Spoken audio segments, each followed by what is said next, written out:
Barcelona oo doonaysa inay la wareegto Luis Diaz. Barcelona ayaa si xoogan u xiiseynaysa inay xagaaga soo socda la saxiixato garabka Liverpool ee Luis Diaz sida laga soo xigtay warbixino dhawaan soo baxay. Deco ayaa u arka Diaz inuu yahay xulasho ku habboon si uu u xoojiyo garabka bidix ee weerarka kooxda. Inkasta oo Barcelona ay la soo saxiixatay Dani Olmo xagaagii hore, haddana baahida loo qabo ciyaaryahan garabka bidix ayaa ah weli mudnaanta koowaad ee kooxda. Warbixino ka yimid Colombia ayaa sheegaya in wakiilada Diaz ay la xiriireen Barcelona si ay u qiimeeyaan suurtagalnimada heshiis la wada gaaro. Deco ayaa la sheegay inuu arko saxiixa Diaz mid macquul ah oo dhaqaale ahaan la awoodi karo. Si kastaba ha ahaatee, waxaa jira caqabado dhaqaale oo laga yaabo inay saameeyaan suurtagalnimada heshiiskan.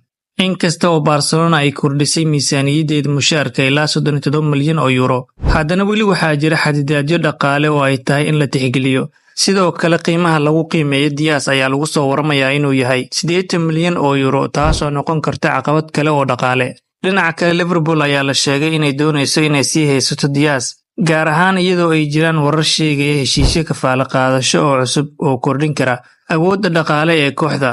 Diaz ayaa qandaraas kula jira Liverpool ilaa 2027, waxaana kooxda lagu soo waramayaa inay diyaar u tahay inay wada hadallo la gasho ciyaaryahanka si loo cusboonaysiiyo qandaraaskiisa.